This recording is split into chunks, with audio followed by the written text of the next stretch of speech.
Boa noite, pessoal. Começamos mais uma aula do nosso curso preparatório para a ICEM aqui do CR. Hoje é 28 de novembro e hoje teremos aula sobre os fundamentos da arte da guerra e princípios de guerra, também com o Coronel Paulo Filho, e deu aula ontem e hoje ele vai prosseguir então nos ensinamentos aí sobre os fundamentos e os princípios de guerra. Vou passar então a palavra para ele prosseguir na aula. Obrigado mais uma vez aí, Paulo Filho, pela colaboração. Eu que agradeço, Romeu. É, o Felipe Rodrigues, qual que é o teu nome de guerra, Felipe? Rodrigues Silva, coronel. Tá ótimo. E o outro que não estava ontem é Dreyer, é isso? Só para eu chamar pelo nome certo aqui. Isso, é Dremer. Dremer. E Kogo e Campos, é isso? Humberto Campos é Campos ou é Humberto? Humberto, Humberto, né? Então tá é, bem. é o Bom, nosso pessoal, médico. pro Dremer que não estava aqui ontem, né? Então eu sou Paulo Filho, sou da turma de 90 de Cavalaria da AMAN. Estou na reserva já há algum tempo. Tenho me dedicado aí aos estudos geopolíticos, estratégicos desde então. Fui instrutor na AMAN, fui instrutor na ESAO, fui instrutor na ESEME. Comandei o 11º Regimento de Cavalaria Mecanizado lá em Ponta Porã. Então, é um prazer ver vocês aí trilhando esse caminho aí do concurso para ESEME, né? Faço votos, tenho certeza que todos lograrão êxito, sem exceção. E basta ter vontade, estudar, se dedicar, fazer prova, treinar, que vai dar certo no final. Certo, pessoal? Então, é um prazer ver aí. Hoje eu tive só uma rápida comentário, né? Hoje eu tive na formatura de promoção, né? Meu irmão foi promovido hoje. E aquela cerimônia ela é muito significativa, né? Não sei se alguém serviu em Brasília, serve em Brasília, teve oportunidade aí dos alunos de ir na formatura de promoção ao oficial general, mas o cadete conduz, né, a espada, a espada de general que vai ser entregue, né, pelo Paraninfo ao novo general. E isso tem um significado muito bacana, né? É o pacto geracional sendo demonstrado ali ao vivo, né? É o cadete relembrando o general dos valores, né, que ele professou quando entrou para a academia, os valores que ele jurou manter e defender, né, ao longo de toda a carreira. Então, ele é lembrado disso pela figura do cadete. E, de outro lado, é o cadete, né, vendo o futuro lá na frente dele, né, o oficial general, aonde ele pode chegar, é fruto do esforço dele. Né? Então, é muito bacana. Depois que é a cerimônia de entrega, né, que é o general recebe a entrega, a primeira continência é feita pelos cadetes. Então, a primeira vez que é tocado o exórdio de general para os novos generais, somente os cadetes prestam a continência, né? Então é uma cerimônia muito significativa. E vendo vocês aí se dedicarem ao concurso pré-sêmio, eu vejo, de certa forma, também, né? Esse pacto geracional, o sangue novo aí, oficiais de 2011, 2010, né? Já chegando aí, se candidatando e certamente serão oficiais de Estado-Maior do nosso Exército. Então, eu estou um pouco emotivo hoje por causa disso, mas é bacana, né? A gente, felizmente, ainda vibra com as coisas do soldado, né? Então, é isso que eu queria passar para vocês. Bom, deixa eu compartilhar aqui minha tela. Vamos ver se vai funcionar aqui, né? Cadê aqui? Screens. Eu hoje mudei aqui passei para o aplicativo. Sim. Hum, Lá embaixo tem um compartilhar. Isso, eu estou procurando aqui onde é que eu acho aqui o. Aí você compartilha a tela, né? Isso. O próprio computador, isso facilita. Eu tô compartilhando a minha tela, não é isso? Está aparecendo a sua tela e está aberto no navegador, um zoom. Isso, agora está no Canva. Ah, ok, agora entrou. Os Agora slides. entrou, né? Ah, agora fica mais fácil para mim, que ontem eu não enxergava nada. Aí com o É. aplicativo aqui hoje ficou mais fácil. Bom, Olha. pessoal, então já vamos começar fazendo pergunta. que é o mais fácil, né? Vamos falar sobre guerra, pessoal. Só que guerra, que é o nosso negócio, né? Estou falando com majores do Exército, acho que todo mundo é major aí. O que é guerra? É fácil definir o que é guerra? O que vocês entendem como guerra, né? A guerra recebe tantos adjetivos, né? Eu botei só alguns aí. Guerra por procuração, guerra cibernética, guerra psicológica, guerra civil, guerra híbrida, guerra fria, guerra QBN. Podemos botar guerra comercial, é, guerra total. é, Vocês vão certamente encontrar outros adjetivos, né? Ontem nós conversamos um pouquinho sobre isso, vimos a definição de Clausewitz para guerra, falamos um pouquinho também sobre a definição do Keegan, mas para nós, né? O que é guerra para o profissional da guerra, né? Para nós, o que é guerra? Alguém se arrisca?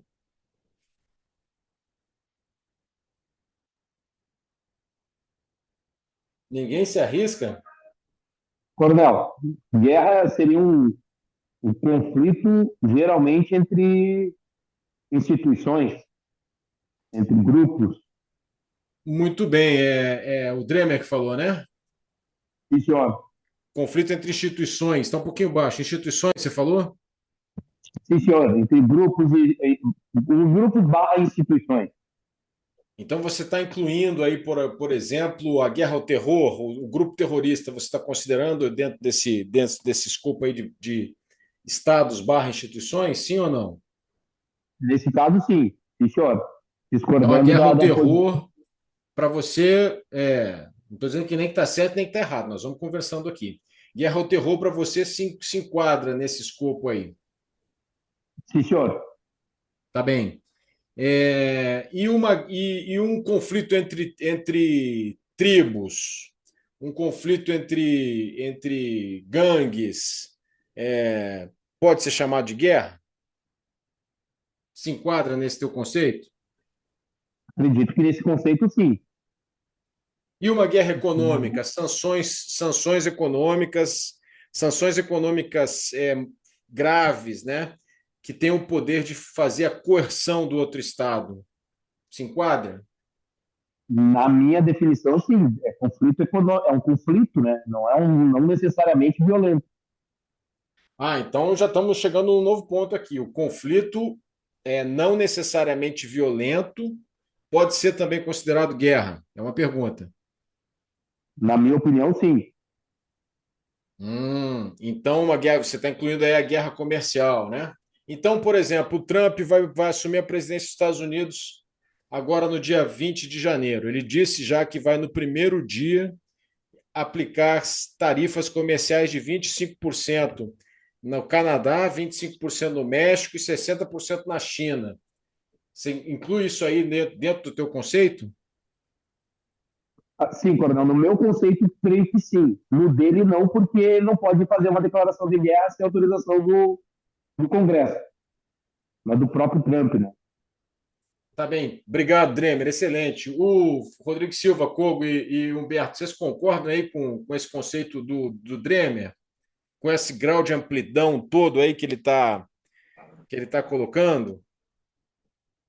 Um ataque cibernético, por exemplo. Então, imagino, Dremer, imagino que o ataque cibernético, né, dentro desse teu conceito, não só cibernético, mas também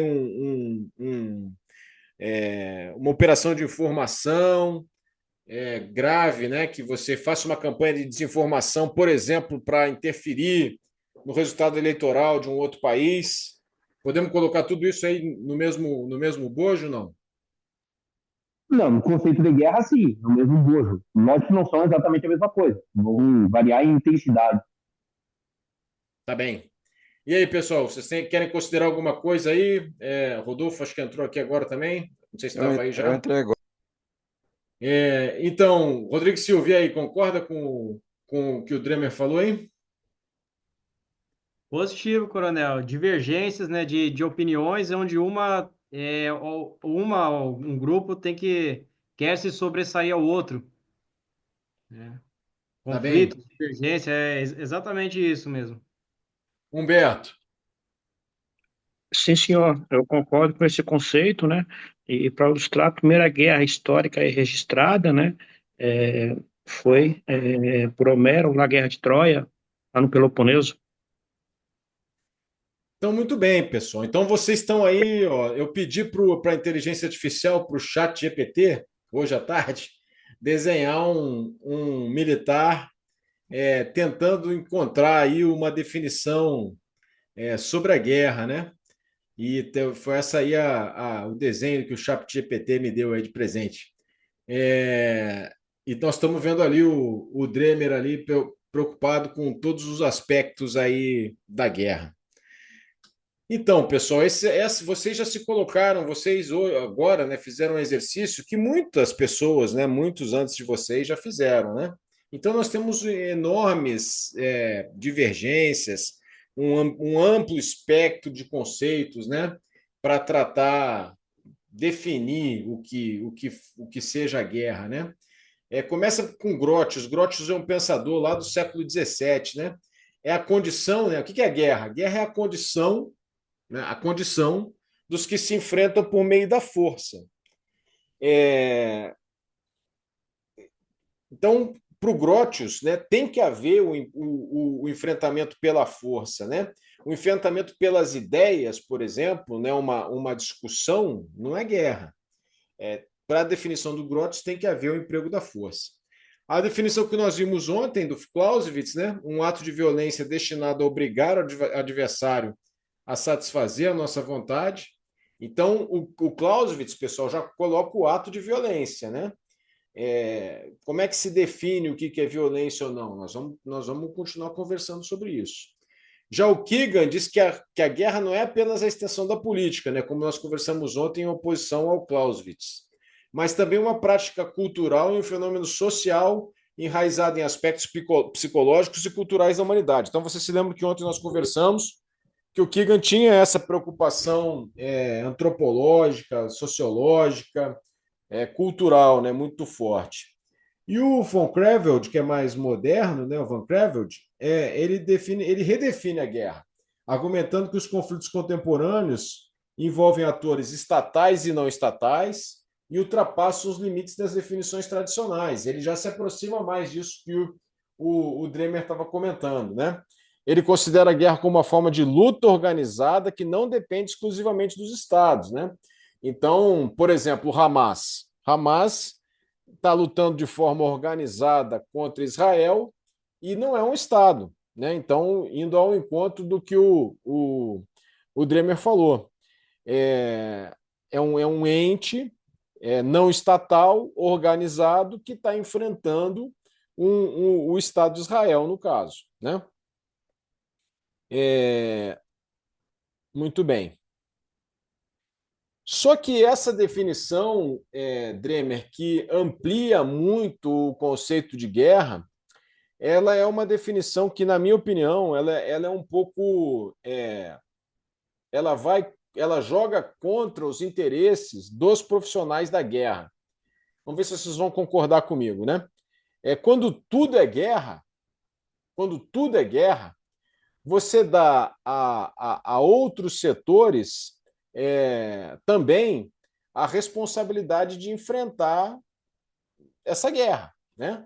Então as Forças Armadas passam a compartilhar a responsabilidade do enfrentamento de outras coisas que não são guerra e outras instituições passam a compartilhar também. Todo mundo vira responsável. E banaliza, de certa forma, né? Se eu considero uma guerra comercial a mesma coisa que uma guerra como está tendo na Ucrânia, por exemplo, né? Será que é a mesma coisa? Será que o que está acontecendo na Ucrânia é a mesma coisa que acontece, por exemplo, entre Estados Unidos e Rússia hoje, que os Estados Unidos estão fazendo embargos econômicos muito fortes contra a Rússia? É o mesmo fenômeno? A guerra comercial que os Estados Unidos travam contra a Rússia é o mesmo fenômeno que está ocorrendo entre Ucrânia e Rússia? Será que é o mesmo fenômeno? Então, se tudo é guerra, você acaba ficando difícil de definir o que é a guerra, né? Será que o que acontece entre entre Hamas e Israel, nesse momento, né, depois do 7 de outubro, é a mesma coisa que acontecia entre Hamas e Israel antes do 7 de outubro? Porque nós temos que lembrar que antes de 7 de outubro já havia enfrentamentos esporádicos entre o Hamas e Israel, já havia enfrentamentos esporádicos entre o Hezbollah e Israel. Mas alguma coisa ficou diferente a partir de 7 de outubro do ano passado. O fenômeno mudou, o fenômeno se intensificou, o fenômeno se tornou uma outra coisa, né? Então, é nesse sentido que eu faço algumas considerações, né, para tentar matizar isso aí que o Dremer apresentou. O Quincy Wright, né, nesse livrinho aqui, ó, A Guerra, ele define 4 características, né, que separam o que é o estado de guerra do estado de paz, né? Então, para dizer que está em guerra, o Quincy Wright define esses 4 aspectos aí: atividade militar, alto nível de tensão, direito de exceção e uma integração política intensa, né? Vamos tentar compreender o que o Quincy Wright disse lá na década de 60 sobre isso, né? Atividade militar. Então, para o Quincy Wright, para estar em guerra, eu tenho que ter uma atividade militar intensa. Se eu não tenho uma atividade militar intensa, eu não posso dizer que eu estou no estado de guerra. Para estar em guerra, eu tenho que estar vivendo um alto nível de tensão, um alto nível de tensão na população, um alto nível de tensão política, um alto nível de tensão entre os contendores, entre um lado e entre o outro. Se eu não tiver esse alto nível de tensão, eu não posso dizer que eu estou em guerra. Há aspectos de direito de exceção, né? Então, por exemplo, o que nós podemos dizer de direito de exceção? A Ucrânia, por exemplo, proibiu a viagem de homens, né, em idade convocável, né, idade que eles poderiam ser recrutados para o combate, eles foram proibidos de viajar para o exterior, né? Israel agora proibiu a atividade da rede de TV Al Jazeera no Estado de Israel, proibiu as entrevistas dos elementos do Estado, né, dos integrantes do Estado israelense, para o jornal Haaretz, que é um direito de exceção. Isso nos dias normais não está acontecendo isso, né? A Rússia decretou que é crime quem disser que aquela guerra é uma guerra e não um conflito, como é que é, uma operação especial, né? Como é que ele chama? Acho que é operação especial, né? Vou lembrar daqui a Operação pouco. Militar Especial. Isso, Operação Militar. Isso. Então há um direito de exceção, né? A guerra impõe um direito diferente daquele direito do tempo de paz. E uma integração política intensa, uma atividade grande do legislativo, uma atividade grande do executivo, uma atividade grande do judiciário para resolver as questões de guerra, caracterizada por leis orçamentárias especiais e específicas, autorização de gastos acima dos limites pelo judiciário, pelo legislativo ao executivo, julgamentos mais rápidos do judiciário, por exemplo, para crimes de deserção. Então, todo governo, ele quer dizer que, quando ele fala em integração política intensa, ele está dizendo que todo governo, todos os poderes governamentais estão envolvidos em resolver aquela questão, né? Em resolver a guerra, trabalhar para que o país alcance a vitória. Tá certo, pessoal? Então, para o Quincy Wright, para você, como é difícil chegar numa definição, ele faz o caminho contrário. Ele pega os acontecimentos, né? Ele pega a empiria, o que realmente acontece, e vai verificando se esses 4 fatores, esses 4 aspectos que ele elencou para diferenciar o estado de guerra do estado de paz estão presentes. Eu tenho uma atividade militar intensa, eu tenho um alto nível de tensão, eu tenho direito de exceção, eu tenho uma integração política intensa. Então eu estou sim em guerra. Por quê, pessoal? Porque nem sempre é fácil se identificar que está em guerra ou não. Os países já não declaram guerra já há décadas, né? Não há uma declaração formal de guerra. Os países podem, inclusive, não reconhecer que estão em guerra. Mas quando esses 4 fatores estão presentes, são um excelente indício, né, para indicar que sim, aquele país está em guerra. Então, pessoal, eu acho que nós temos a sorte, né, sorte, vamos compreender, né? Não é sorte que estejam havendo 2 guerras, né, nem na Ucrânia e na faixa de Gaza, mas nós temos 2 exemplos, né, da Ucrânia e da faixa de Gaza que nos mostram, né, e o fenômeno que está acontecendo lá, o fenômeno que nós estamos tentando, está acontecendo um fenômeno na Ucrânia, certo? Nós estamos querendo, como pesquisadores, como cientistas, como investigadores, descobrir se aquele fenômeno é uma guerra. O fenômeno que acontece lá é diferente do fenômeno que acontecia até 24 de fevereiro de 2022. Até 21 de fevereiro de 2022 havia tensão, havia presença de militares russos no Donbas, havia uma guerra no Donbas já localizada, havia invasão da Crimeia, mas o fenômeno anterior a 24 de fevereiro de 2022 é diferente ao fenômeno posterior a 24 de fevereiro de 2022. Que características pós 24 de fevereiro de 2022 a gente pode identificar que diferenciam os 2 períodos históricos? A mesma coisa na faixa de Gaza. Havia um estado de coisas até 7 de outubro do ano passado e outro estado de coisas, o fenômeno muda. O fenômeno se intensifica. Há mais atividade militar, há mais tensão, há mais exemplos de direito de exceção e há o fenômeno da integração política intensa, da atividade política intensa, é manifesto, né? Então, para o Kinsey Wright, isso aí nos dá indícios suficientes para mostrar que há um estado de guerra diferente do estado de paz. Vocês querem fazer alguma observação aí sobre isso, pessoal?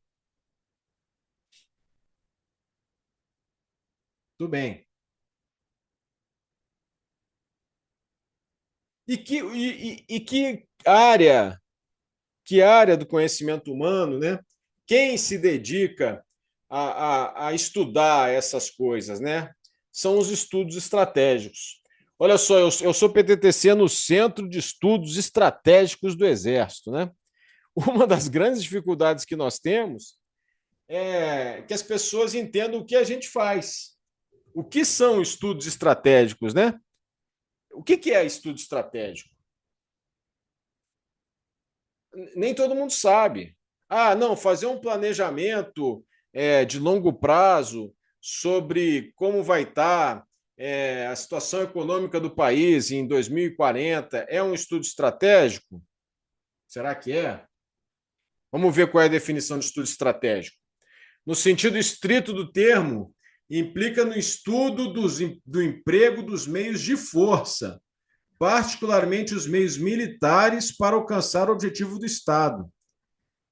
Emprego dos meios de força, pessoal, para alcançar os objetivos do Estado. Os estudos estratégicos buscam entender, analisar e explicar o agregado do conhecimento e das conjecturas humanas sobre o quê? Sobre qual assunto? Sobre os conflitos, assim como a evolução das motivações e meios de conflitos potenciais e concretos. Então, meus amigos, os estudos estratégicos cuida do quê? Cuida da guerra, meus amigos. Estamos falando aqui em estudos estratégicos no sentido estrito do termo. Mas ele ganhou outros sentidos no meio empresarial. Então, no meio empresarial, estratégia é a maneira como eu vou atingir os objetivos, né? Não é assim que a gente entende? Eu tenho objetivos e aí eu vou empregar uma estratégia para alcançar aqueles objetivos, né? Objetivos esses definidos no mais alto nível da organização. No caso de uma organização estatal, do Estado, no nível político do Estado, né? Então, a política define os objetivos e a estratégia indica o caminho para chegar naqueles objetivos. Então, o Carrefour tem uma estratégia para atingir os objetivos do Carrefour. O Fluminense tem uma estratégia para não ser rebaixado esse ano. Então, qual é o caminho que eles vão fazer? Eles vão tentar ganhar os jogos que faltam. Espera-se. Mas isso, meus amigos, é uma apropriação, né? É um termo que ganhou uma nova, um enfoque fora do seu sentido estreito. Quando ele nasceu lá atrás, lá no século XIX, como nós vimos, né? Lá especialmente com o Jomini, ele estava falando do emprego dos meios de força, ele estava falando da guerra, estava falando do nosso negócio. Esse é o nosso negócio. O estudo do emprego dos meios de força. Eu sou infante, eu quero ter um exército de brigadas de infantaria mecanizada. Eu ainda tenho brigadas motorizadas. Como é que eu vou fazer para transformar as brigadas motorizadas em brigadas mecanizadas? Eu sou cavalariano, eu quero ter uma força blindada. Quais são os meios que eu vou ter nessa força blindada? Quais são as capacidades militares que eu tenho que construir, né? Para construir essas capacidades militares, quais são os programas estratégicos, né? Por isso que os programas estratégicos do Exército são alinhados, né? Todos eles são alinhados com o CIPLEX, aonde estão os objetivos estratégicos do Exército. Então, aonde que eu quero chegar? Eu quero ter uma força que seja capaz de cumprir os objetivos do Estado brasileiro, cumprir o que está previsto na Estratégia Militar de Defesa, cumprir as missões previstas nos PECFA. Então eu tenho que ter esses meios de força. Isso é estratégia.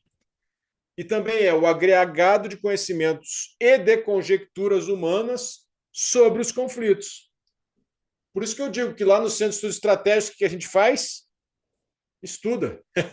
Estuda o quê? O agregado de conhecimentos humanos e conjecturas sobre os conflitos. Por isso que o Paulo Filho fica o dia inteiro lá na frente do computador, no Twitter, vendo o que está acontecendo na Ucrânia. Essa é a minha missão, pô. Não é outra.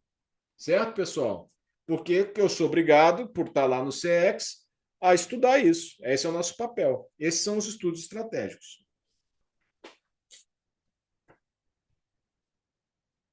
Para o professor Eurico Figueiredo, que é um pesquisador brasileiro da Federal Fluminense, estudos estratégicos referem aos fenômenos relativos à defesa nacional e segurança internacional. Vejam que está falando a mesma coisa, né, com outras palavras, do que foi falado no conceito anterior. Né? É mais ou menos a mesma coisa. Requerem conhecimentos que se interrelacionam, porquanto não podem, a não ser analiticamente falando, ser pensados sem que uma face da moeda não se refira a outra. Que face? A defesa nacional e a segurança internacional. Ele está dizendo, o Eurico Figueiredo, esse é um estudo do Eurico Figueiredo de 2015, quando houve uma reformulação na organização da ciência brasileira, a ciência brasileira estava se reorganizando. E foi nessa reorganização, por exemplo, que o Instituto Miramatos da ICEME entrou lá com estudos de defesa, né? E esses estudos de defesa foram criados como uma nova área, aceita pela CAPES, né?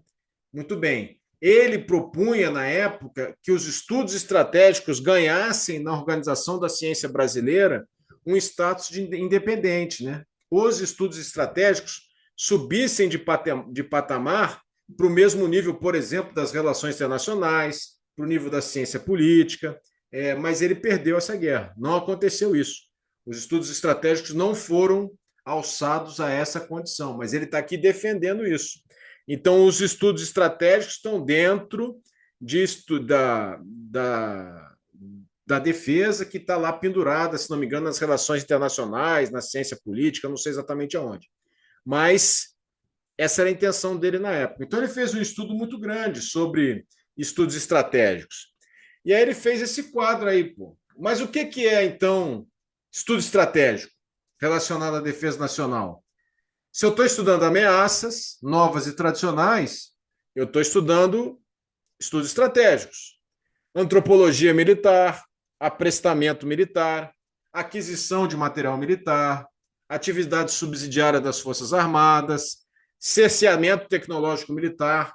Se eu estou estudando por que o Brasil não consegue ter acesso, por exemplo, à tecnologia para fazer um míssil e sozinho alcançar o alvo, né?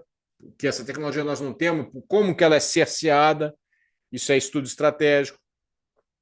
Ciências militares, ciência, tecnologia e inovação para fins militares, cultura de defesa, cultura militar, cultura estratégica, defesa nacional, defesa civil, diplomacia militar, dissuasão, doutrina, economia de defesa, educação e ensinos militares, estratégia nacional de defesa, estudos aeroespaciais, estudos marítimos, Força Armada e sociedade, indústria de defesa, infraestrutura de defesa, instituições e organizações militares, inteligência, história militar, gênero e forças armadas, logística militar, mobilização nacional, pesquisa e desenvolvimento voltado para a indústria de defesa, planejamento estratégico, pensamento estratégico, polemologia.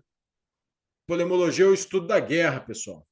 Psicologia militar, recrutamento, relações militares, relação militares versus militares, revolução civil, revolução dos assuntos militares, política de defesa, teoria e análise de assuntos de defesa, teoria política de estudos estratégicos, segurança nacional, segurança pública, serviço social militar, sistema de comando, controle e comunicações, computação e inteligência, sociologia militar. Então vejam que ele faz um aprofundamento, né? Uma ampla pesquisa sobre o que são assuntos estratégicos, né? Pessoal, e o que é isso aí que está na nossa frente nesse slide aí? Isso é o nosso negócio, pessoal. Isso aí é o nosso negócio, certo? Temas relacionados à defesa nacional. É isso aí, é sobre isso que nós temos que estudar. E isso aí já é muita coisa. Isso é coisa pra caramba, certo? Mas esse é o nosso negócio. Então, o que eu estou querendo dizer para vocês? Que o nosso negócio são os estudos estratégicos. Esse é o nosso negócio. A gente chama de ciências militares, né? A SM lá, a pós-graduação, é ciências militares, porque assim ficou definido pela CAPES, né? Mas eu, particularmente, concordo mais com essa visão do Eurico Figueiredo. Eu acho que é mais, inclusive é mais alinhada com o que se vê aí fora, né? Ciências militares restringe muito. Ciências militares é uma parte disso tudo aí, né? Mas isso tem razões políticas, pessoal. Os paisanos não querem perder esse espaço, certo? Então, na ciência política, eles estudam isso, nas relações internacionais, de determinada forma. Eu sei porque eu estou no doutorado, né, na UNB. O cara também estuda isso. Então, isso tudo aí é ciumeira, defesa de mercado, né? É o cara querendo segurar para ele aquele campo de estudo, né? Não abrir para outros lugares. Mas, aos poucos, nós vamos comendo pelas beiradas e eles não percebem, porque nós somos muito organizados, né? Aliás, quando vocês estiverem na SM, eu recomendo fortemente que vocês se inscrevam no mestrado ou no doutorado lá do Instituto Meira-Matos. Recomendo fortemente, certo? Não embarquem, vai ser mais doído? Vai ser mais doído. Vai ter aula sexta-tarde, o pessoal só do CAEM não vai ter aula sexta-tarde? Vai ter aula sexta-tarde e os outros não vão ter. Mas vocês vão ganhar muito, pessoal, certo? Então já estão lá na frente, quando vocês passarem para a SM e tiverem oportunidade de se matricular lá, perguntarem para vocês, olha, querem ou não querem fazer o mestrado e doutorado? Queiram. Minha sugestão é queiram. Vocês não vão perder nada. Vocês vão só ganhar. Vai custar um sanguezinho, mas nada que vocês já não estejam acostumados. E tem também os temas relacionados. Então, nós falamos sobre os temas relacionados à defesa nacional e tem também os temas relacionados à segurança internacional. Então, ameaças e novas ameaças também, vocês vejam que está repetido, mas agora é relacionado à segurança internacional, cenários regionais de segurança e defesa, cerceamento tecnológico, contrabando de armas, cultura estratégica, direito humanitário, direito internacional dos conflitos armados, economia política dos estudos estratégicos de relações internacionais, geopolítica, geoestratégia, aí guerra. Aí olha só, pessoal, o que ele coloca lá em guerra? guerra assimétrica, guerra cibernética, guerra de diferentes gerações, guerra em diferentes dimensões, guerra civil, guerra espacial, guerra interestatal, guerra de guerrilha, guerra irregular, guerra marítima, guerra nuclear, guerra psicológica, guerra submarina, guerra terrestre, jogos de guerra. Para mim, pessoal, só é guerra se atender essas 4 condições. Tem atividade militar intensa? Tem alto nível de tensão? Tem direito de exceção? Tem integração política intensa? Para mim é guerra. Então, só é guerra se, na minha opinião, certo, pessoal? Se reunir essas 4 condições. Muita gente boa discorda, hein, pessoal? Por isso que nós não vamos fechar aqui um conceito.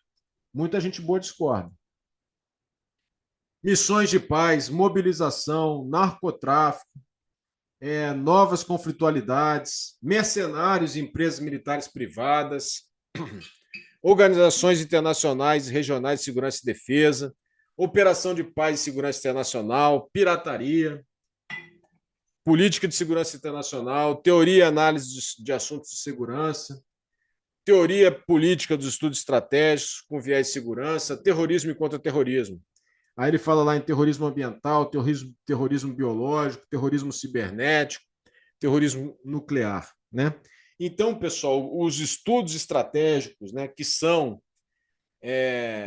essa área, né, de estudo dos meios, dos empregos dos meios de força para alcançar os objetivos do Estado, estudo agregado do conhecimento das conjecturas humanas sobre os conflitos, em toda aquela ampla gama de assuntos, pessoal, toda essa gama ampla de assuntos, né? Vejam que o que a gente se dedica mesmo, pessoal, até aí a ESAO, é basicamente isso aqui, né? Doutrina militar. É basicamente isso aqui. É isso que o meu filho, o primeiro-tenente João Pedro, está cuidando, né? Como é que ele emprega o pelotão de cavalaria mecanizado dele lá. É isso que ele está cuidando. Só que o Quema, ele vai ter um amplo espectro, né? Além da doutrina militar, porque ele não vai abandonar a doutrina militar, porque a doutrina militar é o nosso negócio, é o core, né? É o core, mas tudo isso aqui também é nosso negócio. Muita gente se dedica à inteligência, né? Logística, não sei se tem alguém de logística aí no grupo, aqui ao vivo, né? Então, mas tem tudo isso aqui também. Alguma pergunta, pessoal, sobre especificamente sobre esses aspectos que nós tratamos até agora aqui? Algum comentário?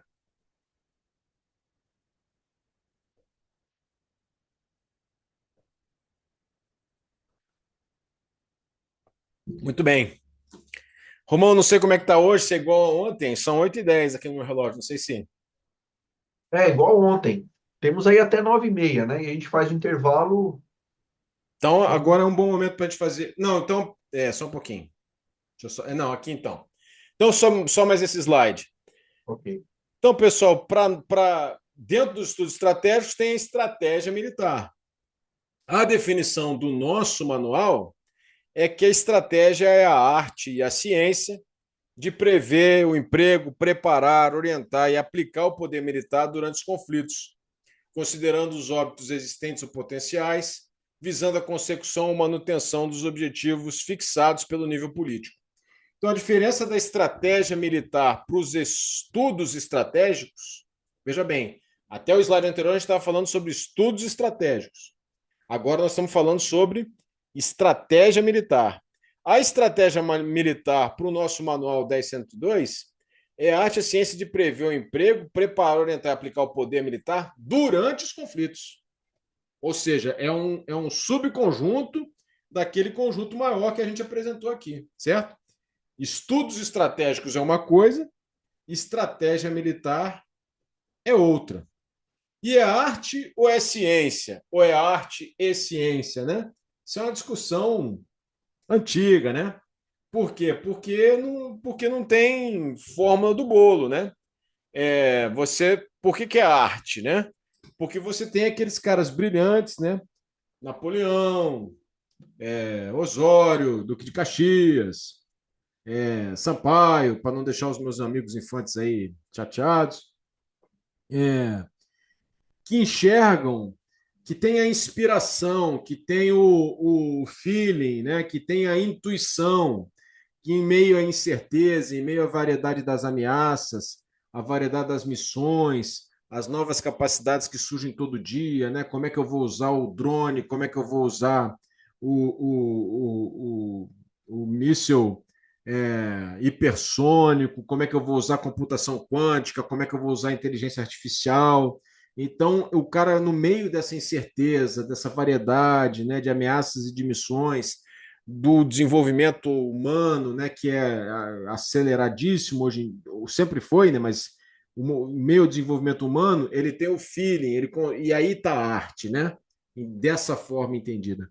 Mas ela também é ciência. Por quê? Porque isso tudo que nós estamos conversando, né? Todo mundo estuda, então onde se estuda tem ciência, né? Se estuda cientificamente, se vai atrás das causas, das consequências, né? Das correlações entre causa e efeito, então também é ciência, né? Então, acho que nós podemos, Romeu, fazer o intervalo e aí voltamos uma hora que você determinar aí. Ok. 8h13. 8h30, Tá bem? arredonda de novo, que nem ontem. Igual ontem, é. Tá ótimo. Ok. Então tá. Então, pessoal, vou fazer um intervalo aí, 8h30 a gente volta. Ok, pessoal, voltamos aí para o nosso segundo tempo. Estava dando uma olhada aqui no Twitter e aí Sim. vi que o governo da Geórgia, lá, aquele país do Cáucaso,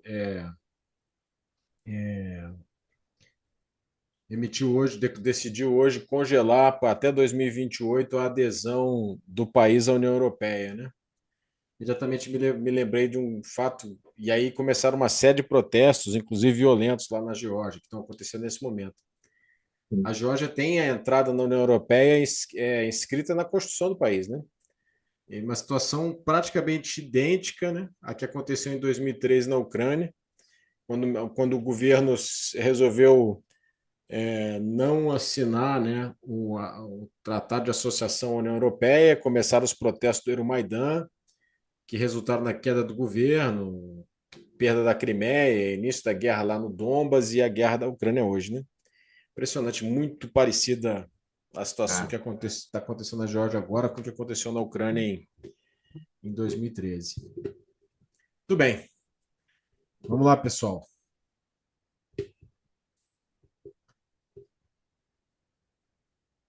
Então, a estratégia constitui a melhor forma de ajudar o poder político a aplicar os meios de coação do Estado, né? Entendendo, então, que a estratégia vai cumprir, né, dentro daquela ideia que nós conversamos ontem, né, do Clausewitz, que a guerra é sempre a continuação da política por outros meios, fazendo uma ligação com essa ideia do Clausewitz, né, da subordinação da atividade militar, né, do emprego do poder militar a uma decisão política. A estratégia é a forma, é quem vai levar a melhor aplicação do poder militar pelo poder político, né? Sempre lembrando que é o poder de coação, né? E isso é tudo interdisciplinar, né? Então, tá cuidando do preparo, está cuidando do emprego, está cuidando do aperfeiçoamento, e aí chega-se a uma nova realidade. A partir do momento que se chega a uma nova realidade, vão novamente para os novos equipamentos, e aí temos que aperfeiçoar o pessoal, temos que chegar na nova doutrina. Isso é um ciclo que não para nunca, é um ciclo interdisciplinar, contínuo, né, e eterno. Bom, pessoal, só alguns conceitos, né, sobre estratégia. Isso eu tirei do livro do Perazá Correia. Nem sei onde está mais o livro, está aqui. Esse livro aqui, muito interessante, é da edições 70, lá de Portugal. Comprei esse livro em Lisboa. Pedro Perazá Correia. Foi desse livro que eu tirei essas conceituações, né? Manual de Geopolítica e Geoestratégia. Então, ele fala na estratégia total ou global, que é a responsabilidade do governo em seu conjunto, fala em estratégia geral, que são as de nível setorial ou nível ministerial, e estratégias particulares, né, que são as de nível subsetorial. Então, seria que,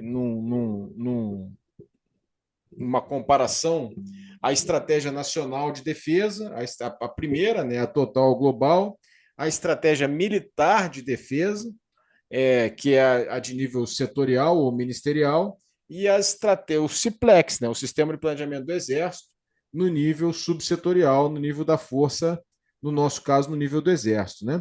Então, as estratégias podem ser definidas por esses níveis, né, que indicam o patamar em que se situa o sujeito, né, em face da política, o nível, né, do cliente daquela estratégia. Ela também pode se relacionar com os meios, desculpa, com os meios de coação necessários para que a estratégia se viabilize. Então, tem a tal da estratégia genética, que tem a ver com a geração e aquisição de recursos e meios. Qual vai ser a minha estratégia para desenvolver determinada tecnologia, né? Se eu quero ter um míssil que alcance 300 quilômetros, né? Qual vai ser a minha estratégia? Quais são as tecnologias críticas, né, que eu vou ter que desenvolver? Tecnologias de georreferenciamento, tecnologia de propulsão. Que tecnologias críticas eu vou desenvolver? Sabendo que tecnologias eu vou desenvolver, aonde eu vou desenvolver, né? Quais vão ser os núcleos de excelência, de ciência e tecnologia? Vai ser no Instituto Militar de Engenharia, vai ser numa universidade civil qualquer, vai ser no ITA, aonde vai se desenvolver, né, essas novas tecnologias necessárias, né? Como é que vai ser o meu planejamento de recursos, né, para eu fazer isso? Então, um bom exemplo dessa estratégia, uma tentativa, né, é o programa de submarino nuclear, que vocês acompanham aí a dificuldade que a Marinha tem no desenvolvimento da tecnologia. Então, como é que eu vou miniaturizar, por exemplo, né? O Brasil tem a tecnologia para a construção do reator, né? Mas como é que eu miniaturizo esse reator de modo que ele caiba dentro de um submarino, né? Isso não é simples. E isso não é repassado pelos outros países. Então, tem que desenvolver aqui. Qual a estratégia para desenvolver aqui, né? Como é que eu vou conseguir os recursos para esse desenvolvimento? A estratégia estrutural tem a ver com a organização e articulação desses recursos, né? Então, quem vai cuidar do quê, aonde eu vou desenvolver cada tipo de recurso. E a estratégia operacional tem a ver com a utilização desses recursos. Tá bem, eu tenho submarino nuclear. Como é que eu vou usar? Qual vai ser a doutrina de emprego, né? Quais são as outras? Preciso de outros navios? Ele vai estar enquadrado? Ele vai andar isoladamente? Qual é a doutrina de emprego, né? Estamos recebendo aí vamos receber, se Deus quiser, o novo carro aí, o Centauro. O Centauro tem um outro canhão, um outro calibre, com outro alcance. Quais vão ser as modificações doutrinárias, né? Então, eu tenho que ter uma estratégia operacional para utilização desses recursos, né? Então, é só uma questão didática, né, de separação das preocupações da estratégia, né? Sobre a conduta privilegiar, se nós vamos usar uma estratégia ofensiva, se nós vamos usar uma estratégia defensiva. Então, existem países, por exemplo, pessoal, que têm, por lei, né, obrigação de ter uma estratégia defensiva. Então, o Japão, por exemplo, né? O Japão ele tem o que se chama força de autodefesa. Não é força armada, é força de autodefesa. Por quê? Porque a Constituição japonesa, que foi imposta pelos norte-americanos depois da Segunda Guerra Mundial, colocou lá no artigo 9º da Constituição que ela não pode ter capacidades militares ofensivas, tem que ter só capacidades militares defensivas. Ora, se eu só tenho capacidades militares defensivas, eu sou obrigado a ter uma estratégia defensiva, não posso ter uma estratégia ofensiva, né? Eu vou driblar isso? Não vou? Isso é outra questão. Então, quanto à conduta privilegiar, vai ser uma estratégia ofensiva, vai ser uma estratégia defensiva, né? As modalidades estratégicas, né? Então, eu vou ter, tem a ver não só com a natureza dos meios de coação, mas também com a forma como esses meios vão ser empregados, né? Então, eu vou usar uma estratégia direta, com a coação exercida predominantemente por meios militares, Então, a guerra é o exemplo, né? A guerra, o emprego militar, o confronto militar. A Rússia resolveu adotar uma estratégia direta contra a Ucrânia, invadiu a Ucrânia. A coação está sendo exercida por meios predominantemente militares. Estratégia indireta, a coação é exercida por meios preponderantemente não militares. Então, um embargo econômico, né? Então, o Ocidente embarga a Rússia de diversas formas, tentando coagir ela a mudar de comportamento por meios preponderantemente não militares. E a estratégia da dissuasão. Pessoal, olha, dissuasão são 2C. Tem o 3C da cavalaria, né? 3C da cavalaria, que é computador, carro de combate e sinceridade. Sinceridade com C, evidentemente. Mas da dissuasão são 2C. Quais são os 2C da dissuasão? Alguém sabe? A dissuasão eu preciso ter o primeiro C, a capacidade militar, e o segundo C, a credibilidade de que eu vou empregar essa capacidade. Você pode até botar um terceiro C para agradar os cavalarianos, que seria comunicação. Então seria capacidade, credibilidade, comunicação. Comunicação para eu dar credibilidade. Então vou explicar. Muito bem. A dissuasão nuclear, né? Por que que os Estados Unidos não botam boots on the ground lá na Ucrânia? Por várias razões, mas uma delas é a dissuasão russa. O russo tem capacidade militar, tem armas nucleares e tenta passar o tempo todo a credibilidade de que as empregará caso determinadas linhas vermelhas sejam ultrapassadas. Então não basta eu ter a capacidade, eu tenho que provar para o adversário que eu vou usar. Senão, não adianta nada a capacidade.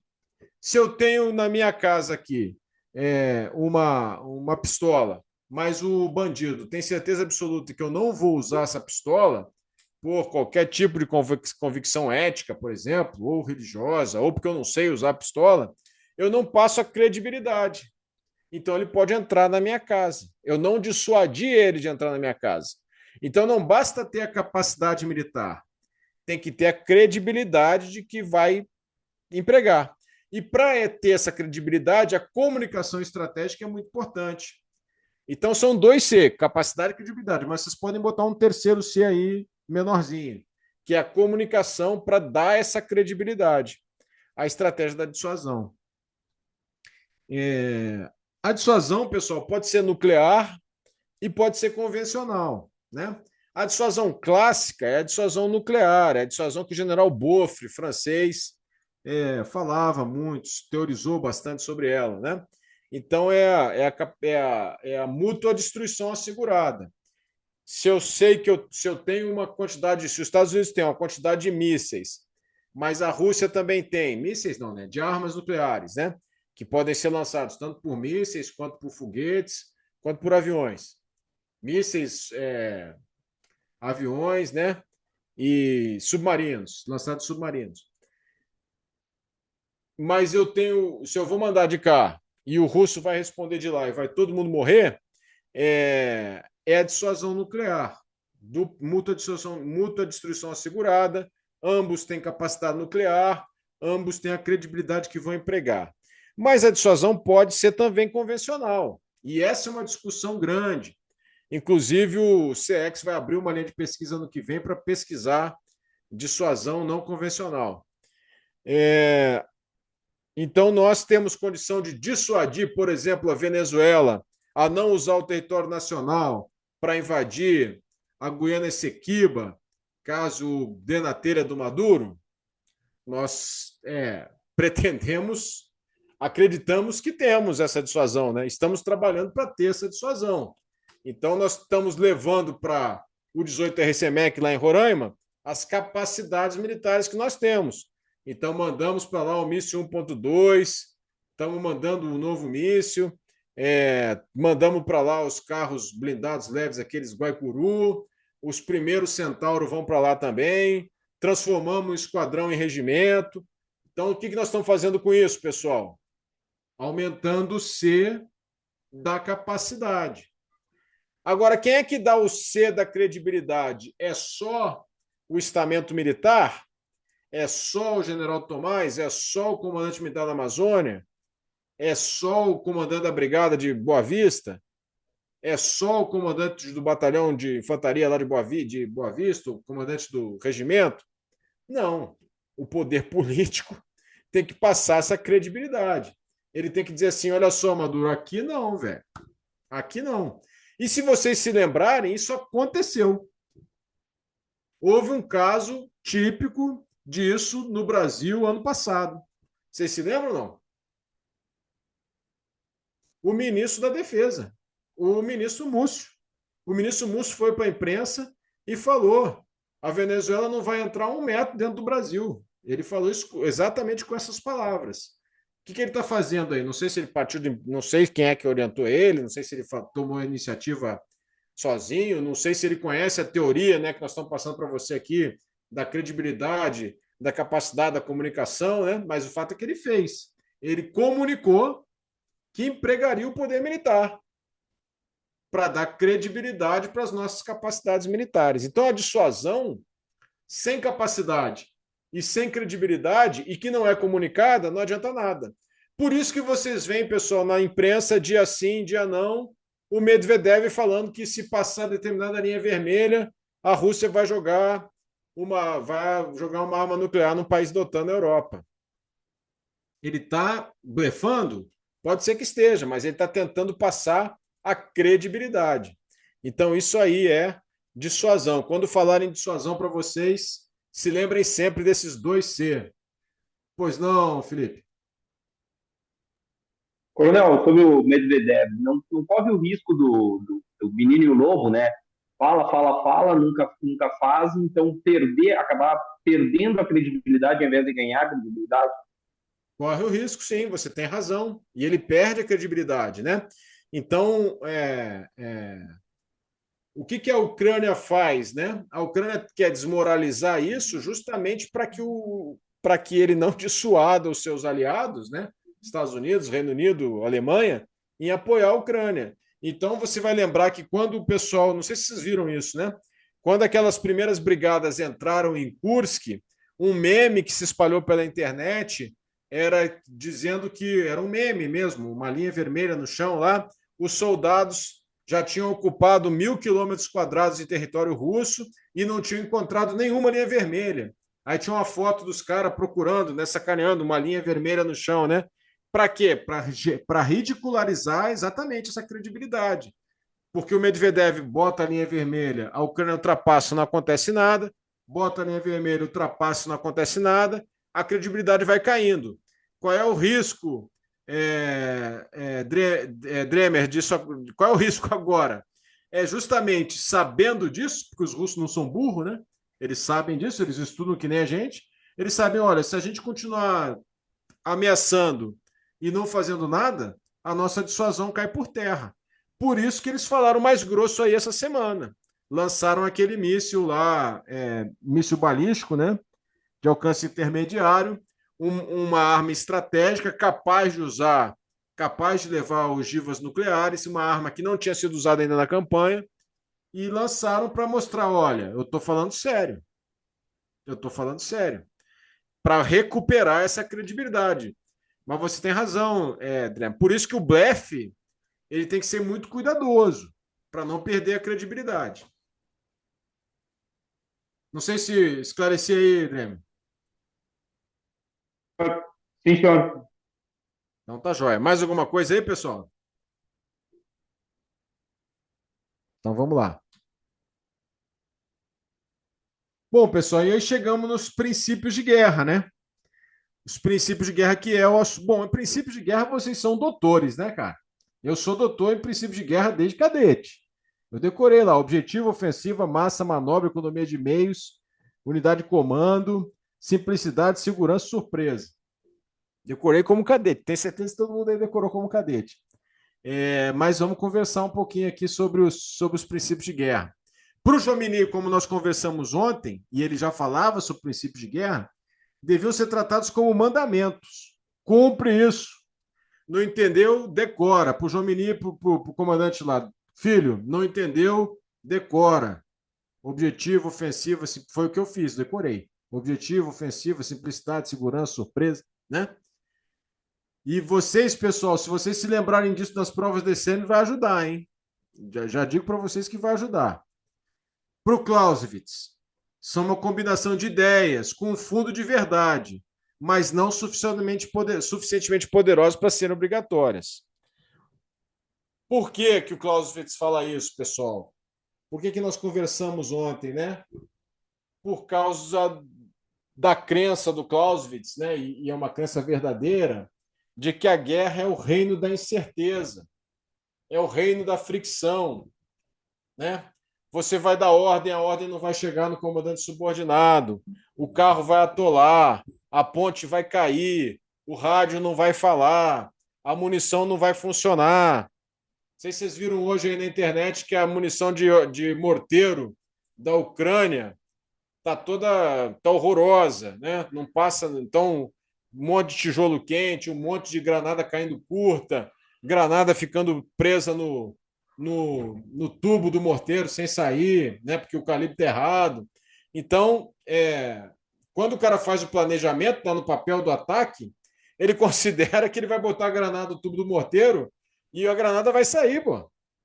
Só que na guerra não sai, a granada fica, a granada cai curta, o caminhão do sub vai traz a comida, vai capotar, vai tomar um tiro, vai cair um drone em cima do cara. Então, pela guerra ser o reino da incerteza, muitas vezes para o Clausewitz, né, você não vai conseguir empregar, ou não vai poder empregar da mesma forma, da melhor forma, da forma como você planejou. Então há que haver uma certa flexibilidade, é isso que ele está dizendo. E para o EB, né? Para o EB, está lá no manual 10.102. Os princípios de guerra são preceitos filosóficos decorrentes de estudos e campanhas militares ao longo da história, ou seja, nós estamos aprendendo, né, com os erros dos outros, com os conhecimentos dos outros. Qual é o grande perigo disso, meus amigos? É você só procurar exemplos que corroborem o que você já acredita ser certo, né? Esse é o grande risco. O cara pesquisa na guerra e ele só vai achar as batalhas que confirmam o que ele acredita. As que não confirmam, ele deixa para lá, deixa quieto. Então, temos que ter cuidado com isso. Mas são preceitos decorrentes de estudos de campanhas militares ao longo da história e apresentam variações do espaço e do tempo. São pontos de referência que orientam e subsidiam. Então, vejam que a visão do Exército Brasileiro é mais parecida com a do Clausewitz. Pontos de referência que orienta e subsidia, né? Sem, no entanto, condicionar suas decisões. Para o EB, para o Exército Brasileiro, o comandante ele pode, inclusive, decidir ao contrário do princípio de guerra, se ele achar que, por alguma razão, ele vai dar certo.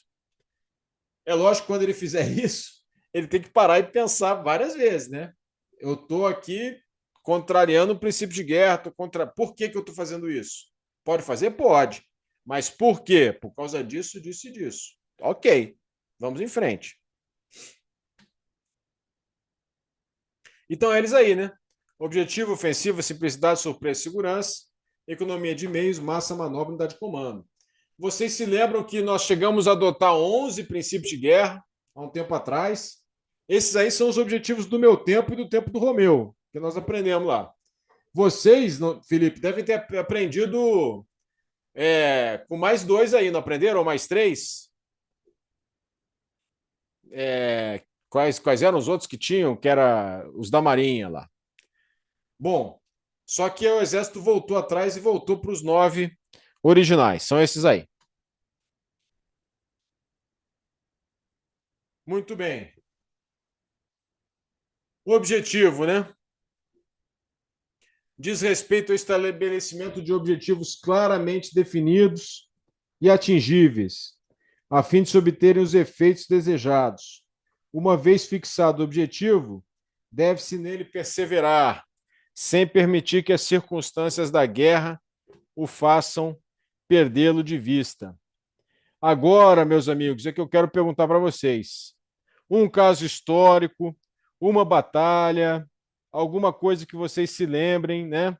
Do emprego claro desse princípio de guerra, do objetivo. Pô, é um toró de palpite, como dizia um comandante meu, pessoal. Não precisa estar certo, não tenham preocupação de estar certo, de estar errado. Não, tem a preocupação de estar certo, né? Mas se estiver errado, não tem problema. Ou se estiver mais ou menos certo, também não tem problema. E aí? Coronel, acho que Uma a primeira guerra do Golfo, Qual era? Explica aí para nós, Cobo. eles tinham o objetivo de tirar o Iraque do Kuwait, né? E permaneceram nesse objetivo, né? Sem avançar para, por exemplo, tirar o Saddam Hussein do poder, né? O que só foi feito depois, né? Você tem razão, Cobo. Tem razão. Nós estamos aí num objetivo mais no nível. Esse aí é o objetivo político da guerra, né? Não deixa de ser um objetivo. É um objetivo político da guerra. Nós estamos aqui num campo um pouco mais tático, das operações. Você está corretíssimo. É um objetivo claramente definido, é um objetivo que foi mantido, né? Mas eu queria agora no nível mais tático, operacional. Operacional ou tático? Uma batalha, um conflito, uma operação. A libertação do Donbás agora pelos russos na Ucrânia. O ataque do Donbás, né? Um objetivo claramente definido. Pode ser. Eles têm lá, eles definiram uma área, né? A área do Donbas, aquelas 4 províncias, Lugansk, Donetsk, Kherson, Zaporizhia. Eu só tenho dúvida se eles vão se manter nesse objetivo aí. Mas tá bom, é um bom exemplo. Outro exemplo. O dia D. Esse era nesse que eu queria chegar aí. O dia D é um bom exemplo, né? Ali você tem as praias da Normandia, Omaha, Sword, né? Aquelas praias da Normandia com objetivos muito claramente definidos e atingíveis, né? Então a operação era aquela. E lá no desembarque da Normandia, no dia D, vocês se lembram, pelos filmes que a gente viu, pelo que a gente leu, né? Que os paraquedistas caíram dispersos, né? Não sabiam onde estavam, sem carta, sem comunicação, mas como eles tinham os objetivos muito claramente definidos, eles saíam cortando tudo quanto é fio duplo telefônico que eles achavam no caminho, né? Tudo com o objetivo de cumprir a missão lá de conquistar aquelas praias, né? Então, eu acho que é um excelente exemplo o dia D. Tem razão. Então, muito bem, pessoal. Mais alguma coisa sobre o princípio de guerra objetivo? Então, acho que é bem simples, né? Bem claro, muito fácil para nós aí. Princípio de guerra da ofensiva, né? Caracteriza-se por levar a ação bélica ao inimigo. Olha só, levar a ação bélica ao inimigo, de forma a se obter e manter a iniciativa das ações. Estabelecer o ritmo das operações, determinar o curso do combate e assim impor a sua vontade. A ação ofensiva é necessária para obter-se resultados decisivos, bem como para manter a liberdade de ação. É inspirada na audácia, fortalecendo o espírito de corpo e motivando o combatente. Somente a ofensiva leva à vitória na guerra, né? Na defensiva você pode não perder, mas na ofensiva você vai ganhar, né? Exemplos aí de ofensiva, pessoal. Exemplos de ofensiva temos muitos, né? Temos vários aí.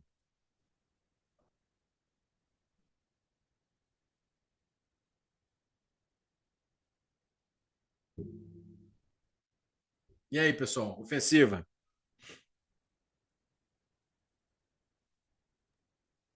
Um próximo para nós, por exemplo, pode ser toda a campanha do Paraguai, né? Nós tivemos na ofensiva em toda a campanha do Paraguai, né?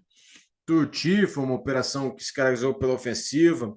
As operações finais lá da dezembrada são operações ofensivas por excelência, né? Por quê? Porque a gente buscou levar a ação bélica ao inimigo, né? Manter a iniciativa das ações, né? Então, toda a campanha do Paraguai, né, o Exército Brasileiro, as forças da Tríplice Aliança, exceto naquela fase inicial do combate que ficou parado, né, enquanto Caxias reorganizava, quando Caxias assume do Mitre, né, e reorganiza os exércitos, né, faz uma pausa nos combates, a partir do início, reinício das ações, foi uma sucessão de ações ofensivas, muito claramente definidas, né? Mais algum exemplo aí, pessoal? Blitzkrieg, alemã, Segunda Guerra Mundial. Blitzkrieg Invadiu a alemã, Polônia e a França. é o exemplo por excelência, né, Romeu? É o exemplo por É. excelência. Toda a operação alemã lá até chegar na França, né, passando pela Bélgica, toda a Blitzkrieg é uma tática eminentemente ofensiva, né? Avassaladora, né? O fogo em movimento, né? É, é a ação ofensiva por excelência. A Guerra dos 6 Dias como um todo. Guerra dos 6 Dias também é um bom exemplo, Felipe. Muito bem, pessoal. Simplicidade. Preconiza a preparação e execução de ordens e planos e concepções claras, facilmente inteligíveis, a fim de reduzir a possibilidade de eventual equívocos na sua compreensão, sem prejuízo da precisão e da flexibilidade necessárias. Caracteriza-se também pelo estabelecimento de uma relação de comando clara, direta e ininterrupta. Pessoal, a simplicidade não quer dizer que seja simplório, né? Ela não pode ser a operação militar, o planejamento, ele não pode ser evidente para o adversário. Se ele for evidente para o adversário, nós vamos ter problema, né? Agora que eu vi aqui que você respondeu pelo chat aqui, Dremer, eu sou um cara que eu vou ficar mais atento ao chat aqui. Bom, mas a simplicidade, pessoal, ela é essencial naquela guerra, como Clausewitz descreve, né? Como o reino da incerteza, como o reino da fricção, onde tudo que pode dar errado vai dar errado, onde as coisas mais simples adquirem uma enorme dificuldade, onde há o que o Clausewitz chama de bruma da guerra, né? A bruma da guerra, onde as coisas ganham contornos fantasmagóricos, né?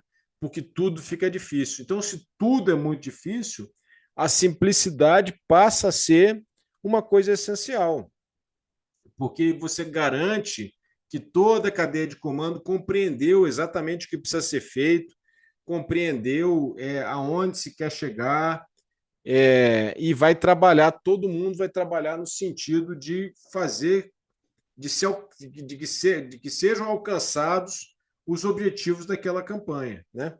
Então, simplicidade. Um exemplo de simplicidade, quem pode dar aí?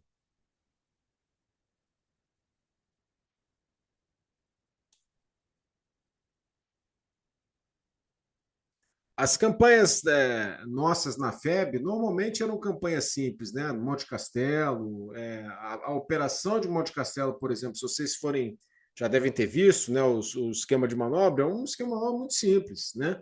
Não tem nada de complexo. A complexidade estava na conquista daquele bastião alemão, né?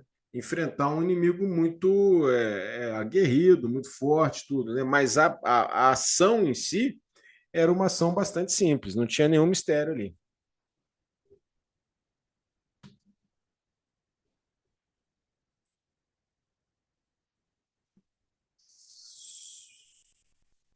Surpresa, né, pessoal? Consiste no emprego de força onde o oponente, em um contexto de tempo e espaço, não esteja preparado, ou só perceba a situação quando já não pode apresentar uma reação eficiente.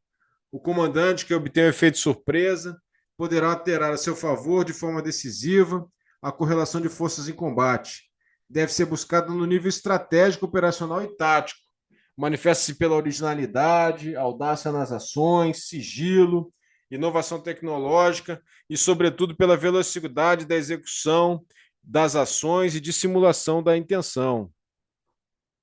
E aí, pessoal, surpresa tem um ataque que é o clássico da surpresa. Bem, assim como o Romeu lembrou da Blitzkrieg ofensiva, tem um que é o clássico da surpresa. Vou ajudar vocês, é na Segunda Guerra Mundial também.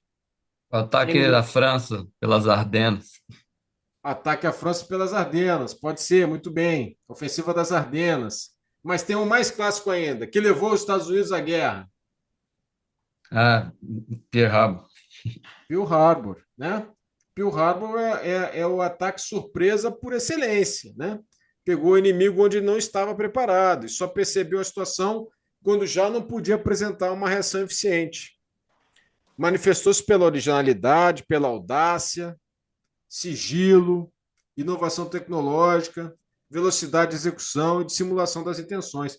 Quando fala em simulação das intenções, buscando a surpresa, um outro exemplo da Segunda Guerra muito característico é a própria dia D, o desembarque da Normandia, em que os alemães tinham certeza que quem ia tentar o desembarque era o Patton, que era o general de mais fama dos aliados, né?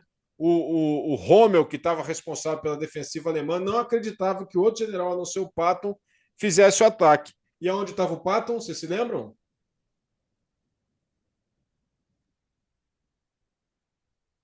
O Patton estava com seu exército fake, né? Ele estava com um exército Na África. fake, mantendo as comunicações, com carros de combate. É, é, com carro de combate de madeira, né? Mocap de carro de combate, fingindo que estava com o exército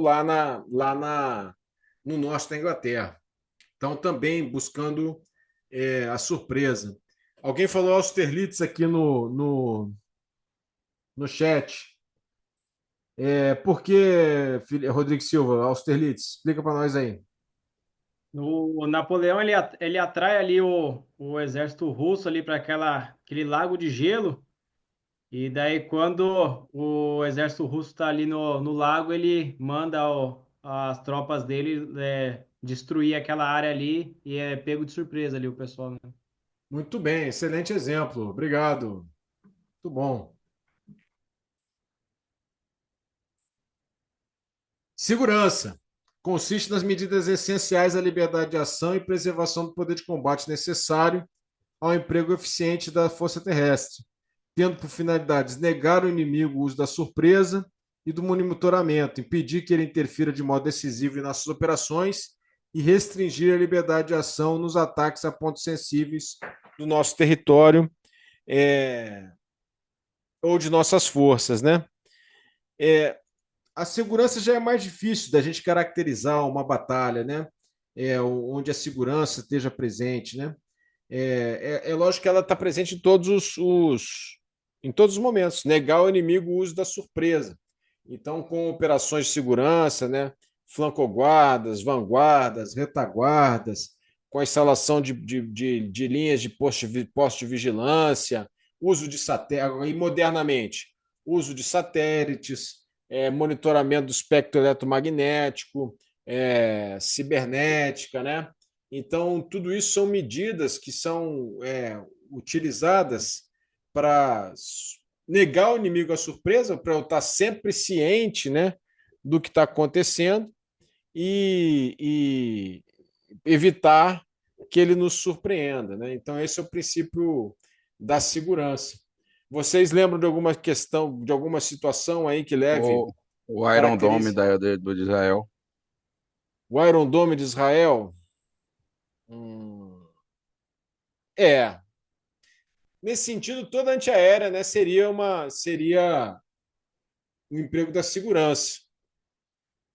Nunca pensei sob esse ponto de vista. Teria que dar uma pensada. O Iron Dome é essencial à liberdade de ação? Preserva o poder de combate? Sem dúvida nenhuma. Né? Ele nega essa questão da surpresa, né? Nega a questão da surpresa? Também nega.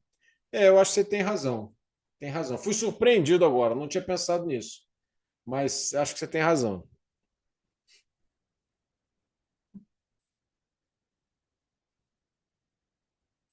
Economia de forças ou de meios, né? Caracterizado pelo uso econômico das forças e pelo emprego judicioso dos meios disponíveis para obtenção do esforço máximo nos locais e ocasiões decisivos, né? Então é o famoso cobertor curto. Então eu tenho que empregar judiciosamente os meios disponíveis para obtenção do esforço máximo nos locais decisivos, né? Empregue-se todo o poder de combate disponível de maneira eficaz e possível, deixando o mínimo dispensável de poder de combate para ações secundárias.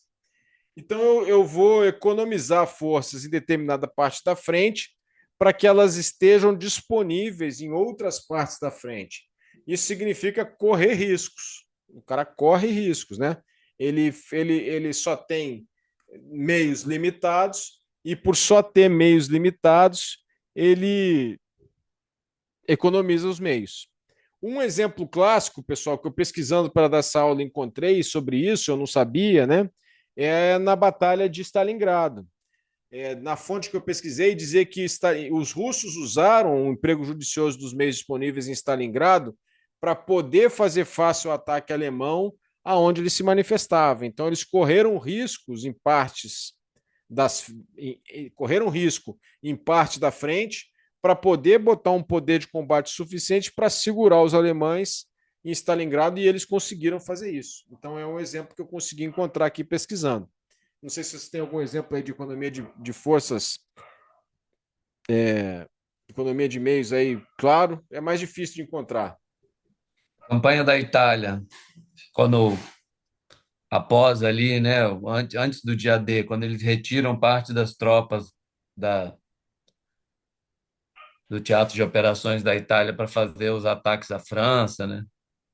Muito bem lembrado, Kogo, isso mesmo. Esse exemplo eu não lembrava dele, mas você tem razão.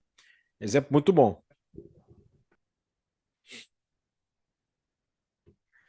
Massa é um clássico, né, pessoal? Massa é um clássico que os infantes aí na ESAO usaram muitas vezes, né? Nas manobras lá de ofensiva, né? Eu sacaneava meu amigo General Alcides.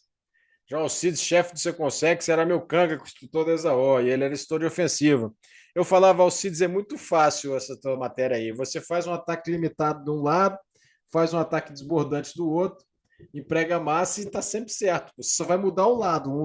Um ano você faz o secundário desse lado desbordante do outro, no outro lado, no outro ano é do outro lado. Mas é isso basicamente, né? Então, se eu boto lá, concentro forças de superioridade decisiva sobre o inimigo, com qualidade e eficácia, no momento e local mais favorável às ações que se tem em vista, com capacidade para sustentar esse esforço enquanto necessário. A aplicação desse princípio permite que as forças numericamente inferiores obtenham superioridade decisiva no momento e local crítico. Armas com letalidade seletiva, com alta tecnologia agregada, aliado aos crescentes empregos de vetores aéreos e guerra eletrônica, podem compensar deficiências de efetivo. Então, ele está dizendo o que aqui? Não é só massa de homens, né? Eu concentro todo o meu poder de combate. Guerra eletrônica, vetores aéreos, mísseis, foguetes, né? No momento e no local decisivo, né? Então, um exemplo famoso também histórico disso aí é a Batalha de Waterloo, né? Em que o Wellington garantiu a superioridade numérica contra Napoleão. É um exemplo clássico aí, histórico, da concentração de forças, né? Da massa, do princípio de guerra da massa.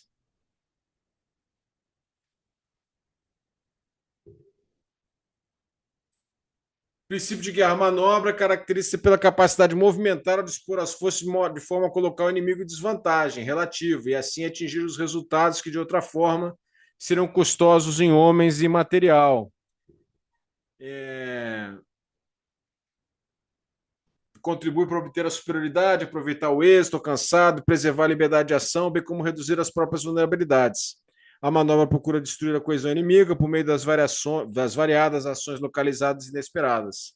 A rapidez de movimento de forças, com o propósito de assegurar a continuidade da pressão sobre o inimigo, influencia a manobra. A ação ininterrupta da manobra diminui a capacidade de reação do inimigo, reduz a eficácia de suas ações, podendo levá-lo a perder a iniciativa. Famoso fogo em movimento, né? Famoso manter a impulsão do ataque, famoso aproveitar o êxito, né? É o deslocamento rápido das tropas, né? Para alcançar os objetivos, para alcançar a vitória. O exemplo da Blitzkrieg também cabe muito bem aqui, né? O exemplo da manobra, do fogo, do movimento, né? Do desbordamento, do envolvimento do inimigo. Isso é bastante claro também. Também surge, né, com muita facilidade quando a gente se lembra das operações militares que a gente planeja na carta aí na ESAO e vocês vão planejar lá na ECM. E unidade de comando, princípio caracterizado primordialmente pela atribuição da autoridade a uma só pessoa, ou seja, a pessoa do comandante. A aplicação decisiva do poder de combate exige de unidade de comando e possibilita unidade de esforço, pela coordenação de todas as forças e cooperação das agências de forma integrada no amplo espectro dos conflitos sobre o objetivo comum. Pessoal, eu morei na China um ano, né? Eu fiz o CPX na China e depois eu passei a me dedicar aos estudos da China. Meu doutorado é sobre China, né? Sobre a grande estratégia chinesa. E isso na China é muito estranho, né? Porque na China, desde o nível pelotão, você tem dois comandantes. Você tem o comandante tático e você tem o comissário político. O comandante tático decide, mas o comandante político tem autoridade para impedir a ação se ele achar que aquela ação está em desacordo com os objetivos do partido. Vocês sabem que na China, né, o exército não pertence ao Estado, o exército pertence ao partido. Então, como o comissário político, são sempre dois caras no mesmo posto. Então, no nível brigada, são dois generais de brigada. No nível unidade, se for tenente-coronel, são dois tenentes-coronéis. No nível companhia, dois capitães. Como é que fica, né, o princípio unidade-comando nessa situação? Eu acho complicadíssimo. Eu gostaria de ver isso numa guerra. Eu acho que na guerra isso daria muito problema, né? Porque a guerra é o reino da incerteza, né? Imaginem lá na guerra toda aquela névoa do combate, todo aquele atrito tão bem desenhado por Clausewitz, e você tendo um comandante tático decidindo uma coisa e o comissário político dizendo outra coisa, né? Quem vai mandar no final? É muito complicado isso. E para nós a unidade de comando é fundamental, né? Nós só temos um comandante. Quem fala em nome da força? General Tomás. Quem fala em nome da unidade? O comandante da unidade. Quem fala em nome da ICM? O comandante da ICM. Então, para nós, isso é muito claro, né? Isso está introjetado, né? na nossa cultura militar, né? Mas esse exemplo da China mostra que isso não é universal, né, pessoal? Isso não é universal. E esse é um exemplo.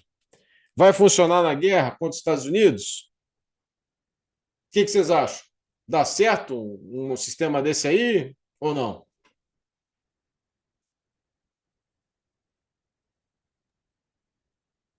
Acho que vai dar muito certo, não.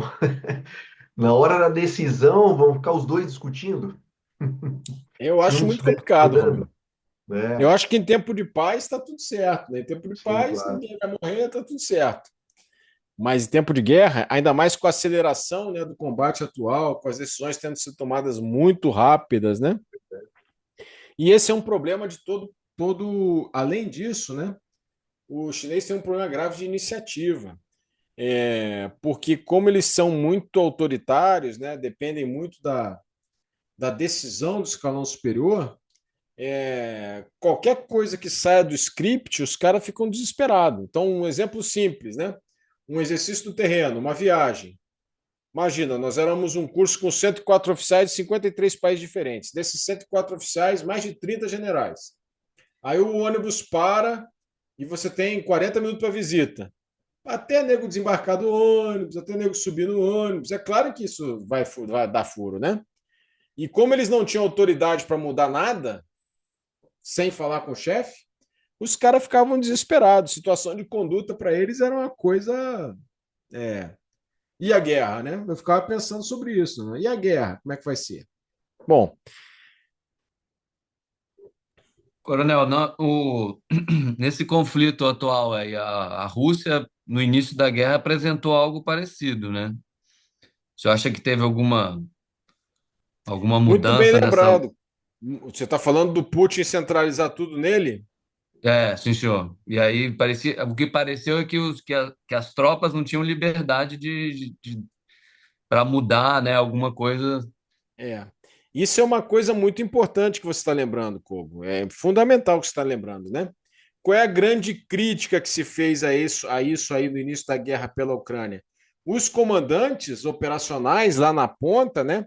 Tinham três corpos de exército atuando ali na Ucrânia no início. Era um no sul, um no centro e outro no norte. O norte invadiu direto Kiev, né? Tentou atacar Kiev, o do centro manteve a pressão no Donbás e o no sul saiu da Crimeia em direção ali a Kherson e Zaporizhia. Só que e você não tinha um comandante de TO para coordenar as ações. Os três reportavam-se diretamente ao Putin. E isso ficou mais claro ainda com aquela situação do Grupo Wagner. Você se lembra que o Grupo Wagner recebeu uma zona de ação lá em Bakhmut e ele tinha problema com o exército, porque dizia que o exército não fornecia equipamento, não fornecia munição, e ele se reportava direto ao Putin. Então, essa unidade de comando ela não pode ser confundida com centralização excessiva. Você tem que dar liberdade para os comandantes subordinados atuarem, e para isso você tem que deixar muito clara a intenção do comandante, né? O cara atua na ausência do recebimento de ordem, por causa do atrito do combate, por causa da névoa do combate. O cara tem que saber o que fazer e tem que ter liberdade de ação para fazer. Isso não se confunde com unidade de comando. Unidade de comando, ele sabe que é o comandante dele, e é o contrário, ele está atuando em consonância com as orientações do comandante dele, que deu liberdade para ele atuar. Agora, se eu centralizo tudo lá em cima, no caso dele que você citou, no Putin, e eu tenho que perguntar para ele, e ele tem que responder, a autoridade está uma só pessoa, mas tá jogando contra, não está jogando a favor. Porque a unidade de comando é no escalão considerado, né? Eu não posso depender de uma única pessoa lá em cima. Eu não sei se eu fui claro, Kogo. Eu acho que fui, né? Sim, senhor. Tá, joia. Ficar dúvida, você fala aí. Bom, pessoal, e com isso, nós encerramos os princípios de guerra, né? Eu não falei nenhuma novidade para vocês já conheciam todos os princípios de guerra aí.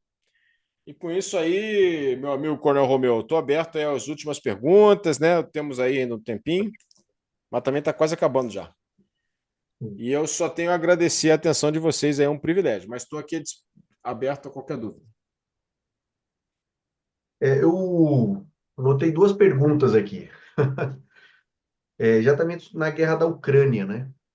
Então, quais os princípios de guerra que tem feito a Ucrânia se defender, né? Conseguir manter 80% do seu território? E, por outro lado, a pergunta é qual o princípio de guerra que tem feito a Rússia não conseguir obter todos os 100% do território da Ucrânia, que me parece que era o objetivo inicial, né, da Rússia, né? Conquistar todo o território da Ucrânia. Isso eu jogo para os alunos, tá? Para a gente estar refletindo, pensando. Né? Uma resposta já tivemos aí, né? Unidade de comando, por parte da Rússia, né? A negligência da unidade de comando foi algo que tem trazido dificuldade, né? Mas aí eu queria jogar para os alunos para depois o Paulo Filho arrematar para a gente. Né? O que vocês acham? O princípio de comando que tem sobressaído aí em relação à Ucrânia? Por que a Ucrânia está conseguindo se manter? Eu lembro que no começo da guerra, os memes que tinham era assim, o presidente lá da Ucrânia, ele era humorista, ele não vai conseguir aguentar o baque, né? O país não vai a Rússia vai chegar em Kiev facilmente, né? Esses eram os... E, de repente, causou surpresa, né? Pela resistência que a Ucrânia tem mostrado aí durante todo esse tempo. Coronel Romeu, eu acho que o ucraniano tem se safado muito, é objetivo, realmente. Eles têm um objetivo muito bem definido, que é a manutenção do próprio país, que é a manutenção da liberdade do país deles. E isso aí acaba afetando a moral do combatente, que não é um princípio de guerra, mas é decisivo também no combate. É uma luta existencial para a Ucrânia. E Eu estava sobre pensando o aqui, porquê dos russos não conseguirem obter, aí vejo assim, Coronel, tem essa parte da iniciativa, né? Mas também tem uma falha de comunicações, né? O medo de levar para o escalão superior as informações corretas, pelo receio das punições decorrentes. Também não é exatamente um princípio de guerra, mas acho que afeta bastante no caso deles. eu refletindo aqui, talvez o princípio da segurança por parte da Ucrânia, de conhecer o terreno, de estar no seu próprio território, né? Tem auxiliado também, ajudado a resistência ucraniana, o princípio da segurança. Porque apesar do russo ter mais meios, né? Mesmo aéreos, eles não conseguiram obter a supremacia aérea, né? Não conseguem utilizar os meios dele para fazer uma vitória estratégica, né? Porque ou operacional, normalmente as vitórias acabam sendo mais no nível tático, né? Sim. E, e essa segurança e esse princípio da segurança que a Ucrânia vem empregando, acho que é um dos fatores que nega essa superioridade material que a Rússia, né, tem desde o início da guerra. Sim. Talvez a dificuldade de emprego do princípio da massa que a Rússia está enfrentando por conta da mobilização que eles têm que fazer, né? Eles perderam o grupo Wagner, agora tem o pessoal da Coreia, né? Coreia do Norte, tem tropas deles lá. Talvez essa questão, a dificuldade do princípio da massa por conta de falta de efetivo mesmo. Eu não sei, aqui eu estou fazendo questionamentos, tá? A gente está refletindo sobre isso, né? O que você acha, Paulo Filho? Eu acho, Romeu, que essa questão da massa, eu acho que nem é tanto isso, né? Eu acho até que eles têm bastante massa. O que talvez falte para eles é empregar essa massa em consonância com a manobra, né? Eu acho que o que falta justamente é a manobra, pelo menos parece, né? Que eles insistem muito em ataques frontais, né? Em ataques de penetração, e falta aí ataques desbordantes, né? Isso aparece, né? Aparentemente, é difícil a gente saber daqui, né? É. Eu acho que a Ucrânia, cara, que tem uma frente de mais de 1.000 quilômetros para defender, ela também se destaca, além de tudo, concordo com tudo que foi falado aí, né? Mas ela também se destaca na economia de meios, né? Porque ela tem que escolher um lugar para Sim. defender, né? E você vê, a Rússia está atacando aí há quase 3 anos, uma frente de mais de 1.000 quilômetros, e não conseguiu usar não conseguiu encontrar, né, um ponto é, que conseguisse fazer uma penetração. Você não viu nenhuma penetração de centenas de quilômetros. Você não vê acontecer. Eles não encontram essa brecha no dispositivo ucraniano. Então eles estão fazendo um emprego muito judicioso dos meios deles, né, que são muito mais limitados que os meios russos, né, pelo menos aparentemente. É difícil, repito, é difícil a gente fazer uma análise aqui só com o que chega para nós pela imprensa, né? Mas aparentemente é isso. Então eu destacaria do lado ucraniano, né? O que me parece que eles devem estar fazendo, estou inferindo que eles estão fazendo um bom emprego da economia de meios. E na Rússia eu sempre achei que falta também a questão da manobra, né? A questão da segurança, né? Vocês falam, você vê o Zelensky fala todo dia na imprensa, né? E fala todo dia do mesmo lugar. Você sempre vê atrás dele o mesmo cenário, né? Ele tem um quadro com parece ser as moedas, né, das unidades, todas as unidades ucranianas, né? Pô, o russo, aquele bunker, eles não sabem onde que é, pô, no ataque, eles não têm meios para atacar aquele bunker, né? Então, talvez a segurança também seja um destaque aí da Ucrânia. Também estou inferindo, né? Não dá para saber, né? Mas é isso, pessoal. Ok? Alguém tem mais alguma pergunta aí, pessoal? Ou colocação? Tá certo. Eu acho que foi muito boa, foi excelente a aula, né? A exposição aí do Coronel Paulo Filho extrapolou o objetivo da aula, e isso é muito bom, porque faz a gente pensar, refletir, e é exatamente isso que vocês precisam na hora de enfrentar a prova do concurso, né? Essa capacidade de análise e depois de analisar, argumentar e fazer uma síntese no final, né? Pegar o conjunto de tudo. Eu acredito que a aula deu essa oportunidade aí para a gente estar refletindo e pensando, principalmente nesse debate aí. Agradecer o Paulo Filho mais uma vez pelo tempo, oportunidade, por ter disposto aí a ajudar a gente nesse processo. Era isso. Obrigado, Paulo Filho. Mais alguma coisa aí para fechar? Não, só queria desejar toda a sorte do mundo aí para os nossos companheiros aí do curso, que tenho certeza que todos terão sucesso. A minha turma de cavalaria, nós somos 40 formados na MAR, né? E nós somos 21 quema. Nenhum, 21 não, desculpa, 23 quema. Nenhum companheiro meu que realmente queria ser quema deixou de ser. Todo mundo passou. No meu tempo podia fazer mais concursos, né? Teve um companheiro que passou no sexto concurso, mas todo mundo passou. Então, se na minha turma conseguiu, tenho certeza que vocês também vão conseguir. Sejam felizes, pessoal. Boa sorte, sucesso. Contem comigo, estou à disposição. Os meus contatos estão aí na tela. Vocês podem me achar aí de diversas formas diferentes. Estou sempre à disposição. Forte abraço aí. Tudo de bom.